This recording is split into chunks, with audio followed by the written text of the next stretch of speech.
Дэлхийн 2 дугаар дайны үед Японд колоничлогдсон орнуудад энгийн эмэгтэйчүүдийн өдөр тутмын амьдрал маш хүнд байсан.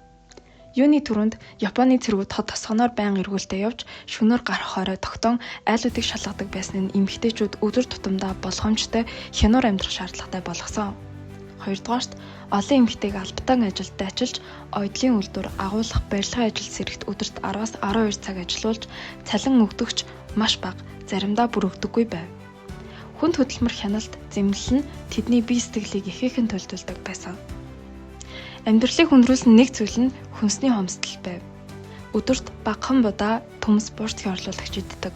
Мах тос өндөг бараг олддоггүй учраас хүүхдэд тэжээх нь эмэгтэйчүүдийн хамгийн том санаа зовнил болдог байлаа.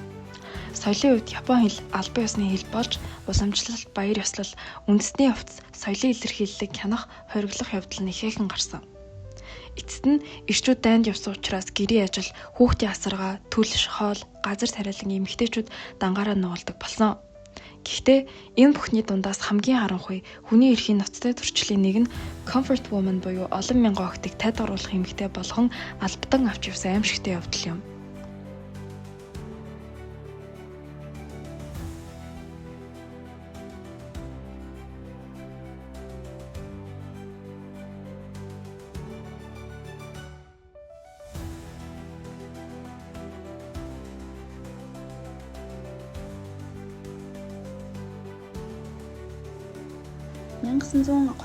оноос эхэлсэн Японы армийн Comfort Station хэмээх байгууламжууд Хятад, Солонгос, Индонез, Филиппин, Тайван зэрэг зүүн өмнөд Азийн Японыг колоничлол байсан улсуудад өргөн тархсан байлаа.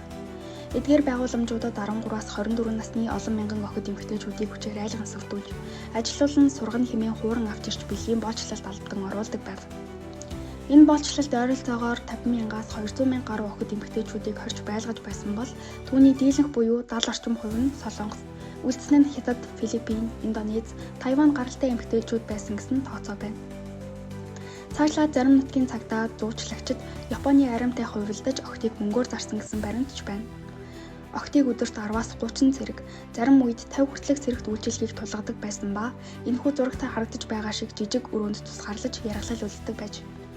Мөн үйлчлүүлж байгаа цэргүүдээс шууд бусаар төлбөр авдаг байв. Хэрв зүгтах юм уу эсэргүүцэл үзүүлсэн тохиолдолд хоол ундыг хасах, тамлан зовоох, алах хүртэлх шийтгэлийг оногдуулдаг байв. Жирэмсэн босон тохиолдолд үр хөндөх, өвчин авсан бол үл тоох зэргээр хөөрхийн охидыг эцсийн амьсгал хүртэл нь тамлан зовоодог байж. Үүнээс олон жилийн дараа 1991 онд Ким Хаксун гэгч зурагт харагдаж байгаа эмэгтэй анх удаа би хохирогч байсан гэж дэлхийн нийтэд хэлсэн энэ үеэс түүх ил болж эхэлсэн юм. Тэрээр олон ч хүний үхлийн гэрч болж байсан хэмээгээд одоо хүртэл тухайн үеийн Япон цэргүүдийн яргалтын аимшигт дүр зураг айдас төрүүлдэг хэмээжээ. Үүнээс хойш олон гэрч өөрт юу тохиолдсон талаар олон нийтэд ил гарч ирж яриа өгсөн билээ. Өдгөө тэдэнд зориулсан хөшөө байгуулж мартах ёсгүй харгислыг сануулсан байхын тулд хотын нэгэн гудамжинд тэдний гэрэл зургийг мөхөлж үлдээжээ.